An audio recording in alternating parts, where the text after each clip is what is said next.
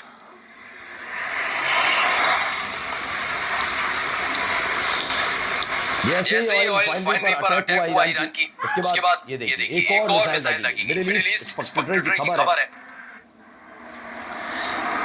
तो Iranian missile and route to Israel, यानी एक के बाद एक हमले जारी रहे, और ये हमले तब तक जारी रहे जब तक हालत खराब नहीं होगी। मतलब भारी तबाही हाइफा में, इस बार ज्यादातर हाइफा या तेल अवीव में देखने को मिली है। बेन गुरियन एयरपोर्ट के हालात देखिए, उसको भी निशाना बनाया गया।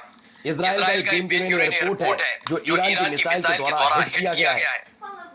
अब आइए एक और खबर देखिए, यहाँ पर क्या हो रहा है? लगातार हमले हो रहे हैं क्योंकि मोर्चा किसने खोला? इजराइल ने। ईरान ने हमला नहीं किया था, ईरान तैयारी करके बैठा था, उसको पता है कुछ ना कुछ करेंगे। अब ऐसा भी नहीं कि आप हमले की धमकी दें और कोई देश तैयारी भी ना करे, तो तैयारी करके बैठा था। पहला हमला किसने किया? और सिर्फ डिफेंसिव बता रहा था कि रक्षात्मक। ऐसा कैसा रक्षात्मक? कल जिसका मन करेगा मुंह उठाकर किसी पर भी हमला कर दे और कहते हैं हमें तो लग रहा था हम पर हमला करेगा, इसलिए हमने हमला कर दिया। है दादागिरी चल रही है क्या? ये मजाक समझते हैं, लेकिन हालत क्या हो गई? अब देखिए इजराइल के लोग इस सड़क पर उतर आए, क्या कह रहे हैं?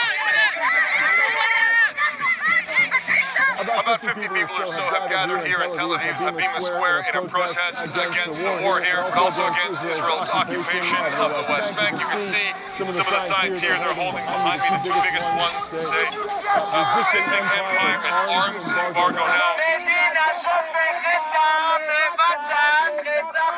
There is also तो यहाँ क्या हो रहा है? प्रोटेस्टर तेल अवीव की सड़कों पर उतरे, एंटी वॉर